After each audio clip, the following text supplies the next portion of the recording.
Hola, ¿cómo están? Muy buenas tardes.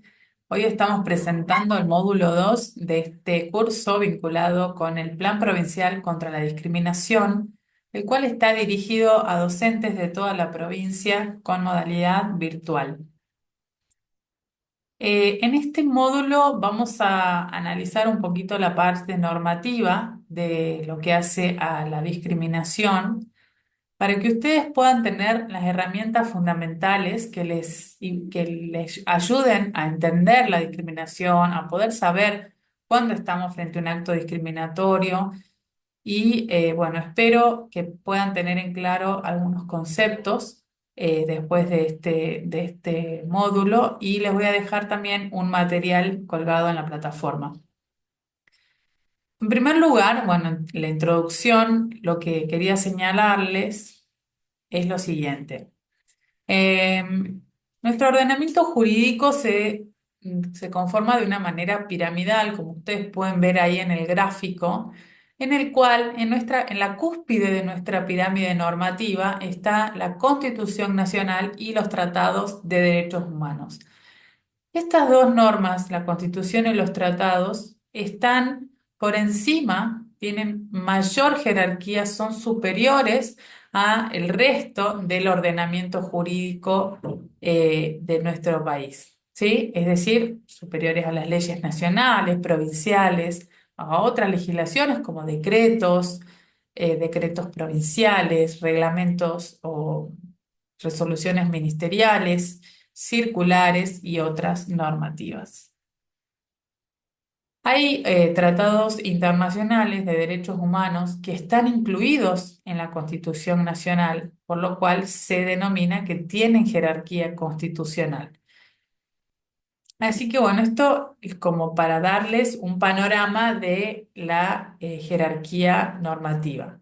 Por otra parte, es muy importante que ustedes sepan que los derechos humanos, los cuales están en distintos tratados y demás, que son derechos inherentes a toda persona por el solo hecho de ser tal, que son indivisibles, que no tienen jerarquías unos sobre otros, ¿sí? Son derechos que también la contracara de estos derechos son las obligaciones que tienen los estados para protegerlos, para garantizarlos, ¿sí? Obligaciones que tienen que ver con medidas concretas, normativas que vinculan a los estados a aplicar políticas públicas, ¿sí? Para hacerlos reales, para hacerlos efectivos. Si no, sería muy lindo tener los derechos humanos escritos en una convención o en un tratado y que esto después no se aplique o no llegue a nuestra realidad. Entonces, sí tener muy en claro que los tratados internacionales lo que hace es estipular obligaciones concretas de aplicación, de bajada, si se quiere, a la realidad de estos derechos humanos. Acá como ejemplo les traigo la Declaración Universal de los Derechos Humanos de 1948 en donde en su artículo segundo tiene una normativa que dice lo siguiente, la vamos a leer entre todos. Toda persona tiene todos los derechos y libertades proclamados en esta declaración sin distinción alguna de. Acá hago dos puntos. Sin distinción de raza, color, sexo, idioma, religión, opinión política o de cualquier otra índole, origen nacional o social, posición económica, nacimiento o cualquier otra condición. Esto que dice cualquier otra condición nos habla de que esta enumeración es abierta, no es taxativa. Y acá le dije que traía esto como un ejemplo porque otros tratados como la Convención Americana de los Derechos Humanos, algunos también la conocen como Pacto de San José de Costa Rica, también tienen una normativa parecida en donde lo que hacen es establecer la prohibición de la discriminación. Justamente entonces es que toda persona tiene los derechos sin distinción alguna de, ¿sí? De dos puntos, raza, color, sexo, idioma, etcétera. Le digo esto porque, como vimos en la pirámide normativa, estas normativas internacionales, estos tratados, tienen que ser tenidos en cuenta, ¿sí? Como normativa superior dentro de nuestro ordenamiento jurídico. Acá, para que les quede en claro, es muy importante el concepto de categorías sospechosas. Este concepto lo utiliza mucho la Corte Interamericana de Derechos Humanos cuando lo que analiza es cuando estamos frente a una situación de discriminación. Y lo que la Corte dice es, las categorías sospechosas son raza, edad, religión, sexo, género, opinión política, nacionalidad y todas estas categorías que acabamos de mencionar, que dijimos que no era una enunciación cerrada, ¿sí? Que podía ir incluyendo como por ejemplo identidad de género que se acuñó mucho más tarde, hace relativamente poco que tenemos la ley de identidad de género en nuestro país. Son categorías que son sospechosas ¿de qué? Son sospechosas de que puede haber una situación de discriminación en caso de estar presente. Sospechosa quiere decir que hay una presunción, ¿sí? Es decir, frente a una situación determinada, como por ejemplo que a un niño o niña adolescente no lo quieren inscribir en un colegio y estamos de que esta persona puede ser por su situación de discapacidad, puede ser por su nacionalidad, puede ser por su origen socioeconómico, etcétera. Entonces ahí nace esta sospecha, esta presunción. Y la importancia de este concepto, ¿sí? Es que va a invertir la carga de la prueba, ¿sí? En caso de una situación determinada. El ejemplo que estamos dando, un niño que no lo quieren inscribir en un colegio donde la institución, en este caso la institución educativa, va a tener que demostrar, va a tener que probar que si no se lo inscribe es por otro motivo y no es por la causal discriminatoria. También en este módulo vamos a analizar algunas de las apreciaciones ya, digamos, más finas que realiza la Corte Interamericana sobre el concepto de discriminación para que ustedes puedan tener estas otras herramientas. En el fallo Furlan contra Argentina, la Corte planteó lo siguiente. La discriminación tiene dos dimensiones, ¿sí? Que son dos caras de una misma moneda. La dimensión negativa, que implica la prohibición de las diferencias de trato arbitrarias, es decir, que está prohibido discriminar, simplemente eso. Pero también hay una dimensión positiva, que tiene que ver con la obligación de los estados de crear condiciones de igualdad. Estas también se llaman o son más conocidas como medidas de discriminación positiva. Ustedes habrán oído hablar de los cupos, el cupo laboral trans, ¿sí? O en su momento el cupo femenino para los cargos públicos. Entonces, estas son dimensión positiva, ¿sí? Son obligaciones de los estados. La otra puntualización que quería traerles es la Corte Interamericana en la opinión consultiva número 17 sobre los derechos de niños, niñas y adolescentes. Estableció lo siguiente, dice, las desigualdades históricas requieren tratamiento diferencial. Dice, tales distinciones, esto es una cita de la opinión consultiva, ¿no? Tales distinciones pueden ser un instrumento para la protección de quienes deban ser protegidos, considerando la situación de mayor o menor debilidad o desvalimiento en que se encuentran.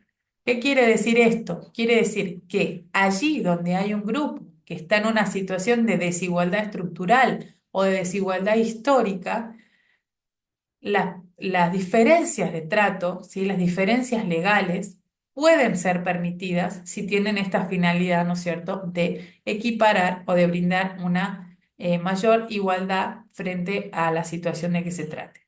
En este ejemplo, estamos hablando de niños ni adolescentes en donde se entiende que por su inmadurez o su edad todavía están en una situación de desigualdad respecto de personas adultas, por lo tanto, el ordenamiento jurídico les va a dar una protección mayor, ¿sí?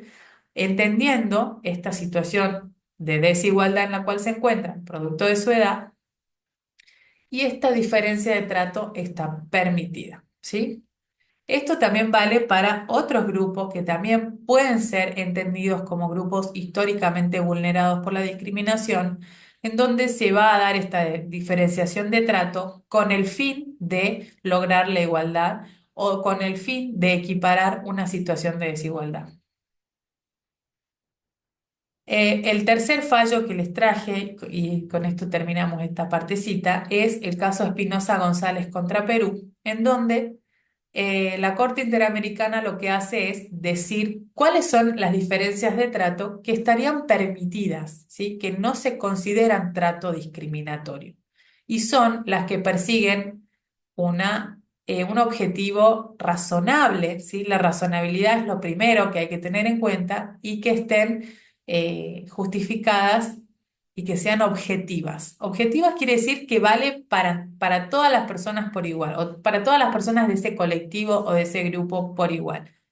Entonces dice que no persigue legitimidad y no existe una relación razonable de proporcionalidad entre los medios utilizados y el fin perseguido. En ese caso, entonces, vamos a estar frente a un acto discriminatorio. En cambio, si la diferencia de trato o la diferencia normativa tiene una justificación objetiva y es razonable, entonces sí se va a permitir y sí no se va, justamente, perdón, no se va a considerar un trato discriminatorio.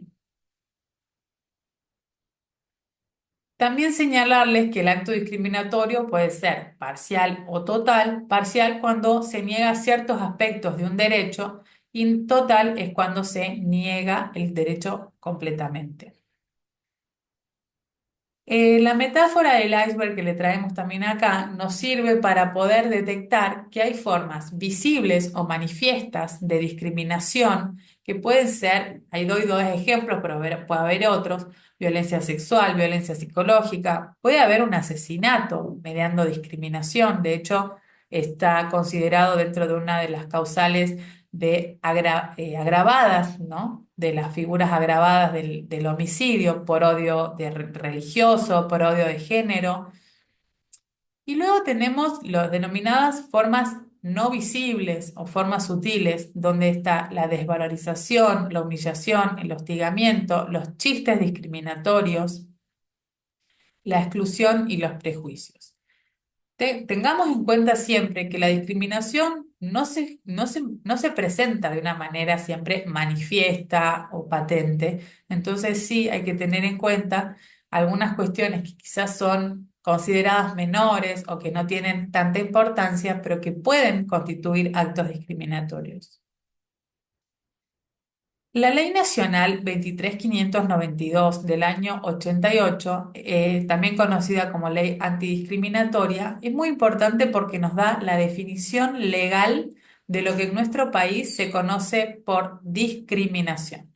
Entonces, esta ley lo que dice es: discriminar es impedir, obstruir, limitar o menoscabar de manera arbitraria el pleno ejercicio de los derechos y garantías de alguien, utilizando como pretexto su género, etnia, creencias religiosas o políticas, nacionalidad, situación social, perdón, o económica, orientación sexual, edad, capacidades o caracteres físicos, entre otras condiciones que pueden ser variables. Acá también deja abierto a que pueda haber otras categorías, como ya vimos, por ejemplo, la identidad de género, que no está mencionada acá, pero que también se sobreentiende hoy por hoy con la vigencia, sobre todo con la vigencia de la ley de identidad de género que está incluida.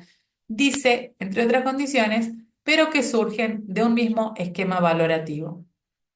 Esto lo van a ver, lo del mismo esquema valorativo, en el módulo que viene, pero tengan en cuenta, lo más importante es cuando hay una discriminación, cuando estamos ante un acto discriminatorio, cuando cuando se impide, se obstruye, se limita o se menoscaba el pleno ejercicio de un derecho, y cuando esa obstrucción obedece como pretexto, tiene su género, mejor dicho, el género, la etnia, las creencias religiosas, etcétera, de la persona. Perdón. Bueno, acá entonces terminamos el segundo módulo, les dejamos nuestros contactos, siempre nos pueden escribir, se pueden poner en contacto con nosotros desde la Secretaría de Derechos Humanos, y les voy a dejar un material complementario en el sitio de EduSalta. Muchas gracias.